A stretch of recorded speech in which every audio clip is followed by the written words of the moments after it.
Hello दोस्तों, आज का हमारा टॉपिक है UP board solution class 12 biology chapter 2 Pushpi पादपों में लैंगिक प्रजनन।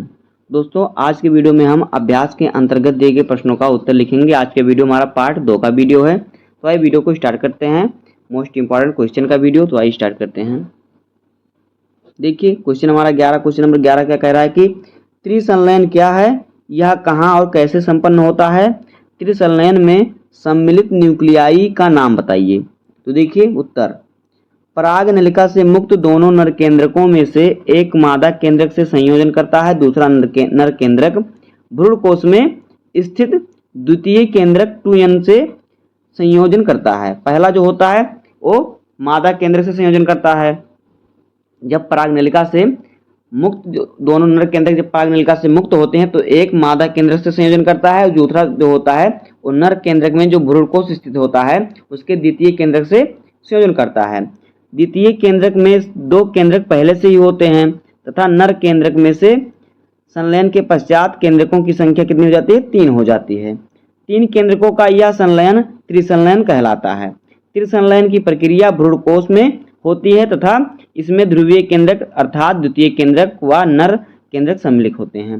देखिए, जब पराग नलिका से दोनों केंद्रक मुक्त होते हैं नर केंद्रक, तो एक मादा केंद्रक के साथ संयोजन कर लेता है, लेकिन जो दूसरा केंद्रक होता है वो भ्रूणकोश में स्थित द्वितीय केंद्रक से संयोजन करता है। उसमें दो केंद्रक पहले से मिले हुए होते हैं, तो यहाँ पे 3 केंद्रक हो जाते हैं, इसलिए इसे त्रिसंलयन कहते हैं। तो इस प्रकार से इसका उत्तर हो जाएगा। भाई देखते हैं नेक्स्ट क्वेश्चन। देखिए अगला क्वेश्चन हमारा क्या है, क्वेश्चन नंबर 12। एक निषेचित बीजांड में युग्मनज प्रसुप्ति के बारे में क्या सोचते हैं आप। देखिए, निषेचन के पश्चात बीजांड में युग्मनज यानी जाइगोट का विकास होता है। निषेचन के पश्चात बीजांड में युग्मनज का विकास होता है।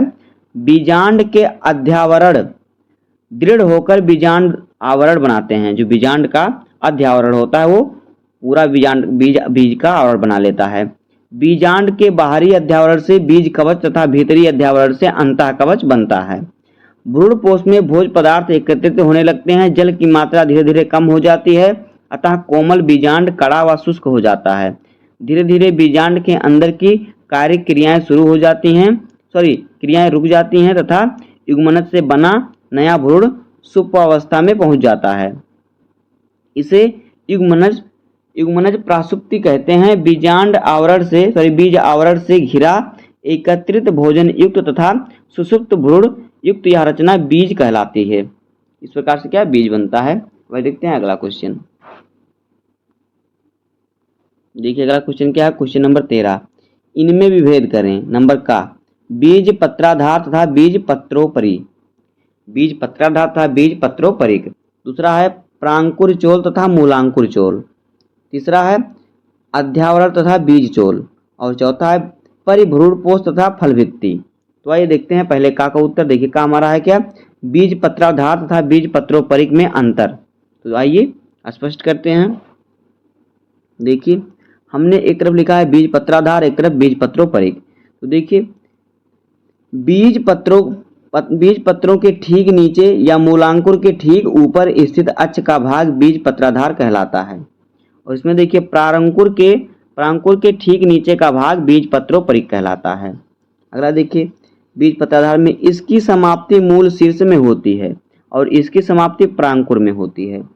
अगला देखिए खा वाला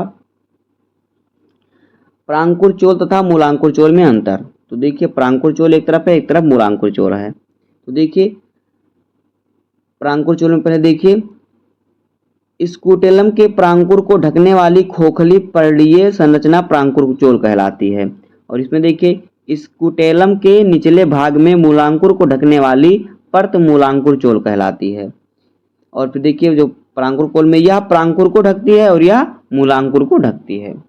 अगला देखिए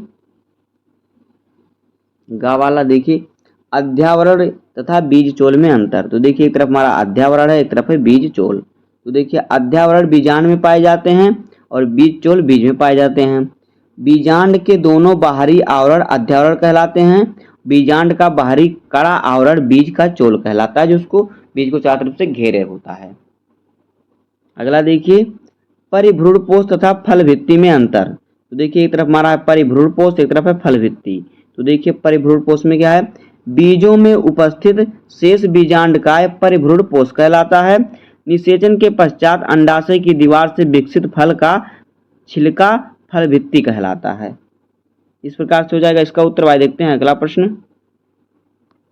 देखिए अगला प्रश्न हमारा क्या है, एक सेब को आभासी फल क्यों कहते हैं, पुष्प का कौन सा भाग फल की रचना करता है। तो उत्तर देखिए, सेब में फल का विकास पुष्पासन से होता है, इसी कारण इसे आभासी फल कहते हैं।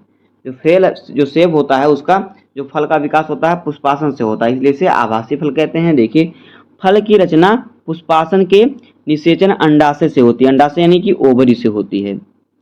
ओवरी यहाँ पे देखिए ओवरी से होती है, यहाँ पे ओवरी है, इससे फल की क्या होती है, रचना होती है। अब यहाँ पे देखिए पुष्पासन, जो यहाँ पे आपको थैलेमस लिखा है, ये हमारा पुष्पासन होता है।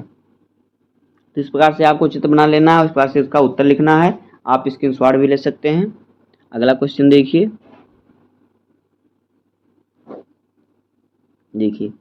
विपुंसन से क्या तात्पर्य है, एक पादप प्रजनक कब और क्यों तकनीकी का प्रयोग करता है। विपुंसन से क्या तात्पर्य है, एक पादप प्रजनक कब और क्यों इस तकनीकी का प्रयोग करता है। किस तकनीकी का, विपुंसन तकनीकी का। तो आइए इसका उत्तर लिखते हैं। देखिए एक द्विलिंगी पुष्प की कली अवस्था में परागकोश को काटकर अलग करने की प्रक्रिया विपुंसन कहलाती है। एक द्विलिंगी पुष्प होता है तो पुष्प की कली जब कली ही बना हो, कली अवस्था में कह रहा है, कली अवस्था में मतलब कली जब हो, कली अवस्था में परागकोश को काटकर अलग कर देने की प्रक्रिया को विपुंसन कहते हैं। यह कृत्रिम परागण की एक तकनीकी है तथा इसका प्रयोग पादप प्रजनक द्वारा आर्थिक महत्व के पौधों की अच्छी नस्ल बनाने में किया जाता है। विपुंसन द्वारा यह सुनिश्चित किया जाता है कि ऐच्छिक वर्तिकाग्र युक्त पौधे पर ही परागण होता है, परागण हो। अगला प्रश्न देखिए, प्रश्न संख्या 16। यदि कोई व्यक्ति वृद्धि कारकों का प्रयोग करते हुए अनिषेक जनन को प्रेरित करता है तो आप प्रेरित अनिषेक जनन के लिए कौन सा फल चुनते हैं और क्यों। तो उत्तर देखिए, वृद्धि कारकों का प्रयोग द्वारा अनिषेक जनन हेतु हम केले का चयन करेंगे। क्यों, क्योंकि यह बीज रहित होता है। अगला प्रश्न देखिए, प्रश्न संख्या 17।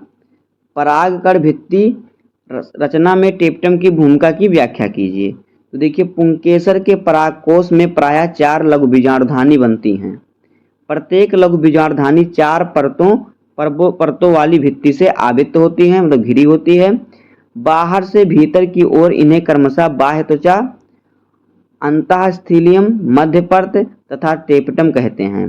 बाह्य 3 परतें लघु बीजाणुधानी को संरक्षण प्रदान करती हैं और स्फुटन में सहायता करती हैं।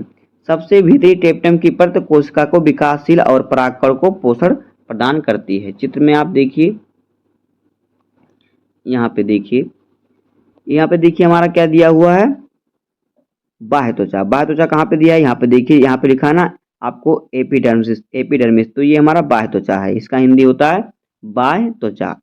और फिर आपको दिया है एंडोथेसियम। तो एंडोथेसियम का जो होता है अंतःस्थीलियम। यहाँ पे देखिए अंतःस्थीलियम ये दिया है, जो दूसरी लाइन है वो अंतःस्थीलियम है।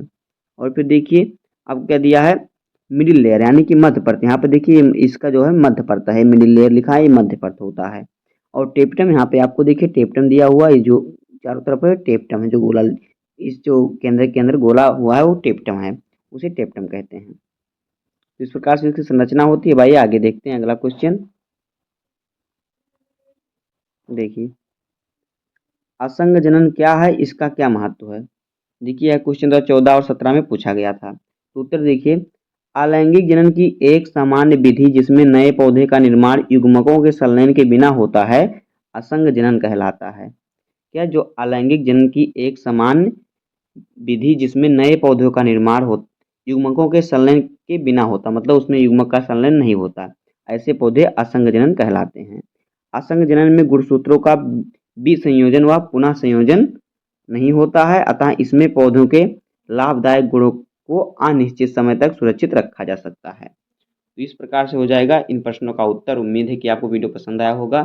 अगर आपको वीडियो पसंद आया हो तो वीडियो को लाइक कर दीजिएगा और चैनल पर नए हैं तो सब्सक्राइब कर दीजिए। मिलते हैं किसी नेक्स्ट वीडियो में, तब तक के लिए धन्यवाद। जय हिंद।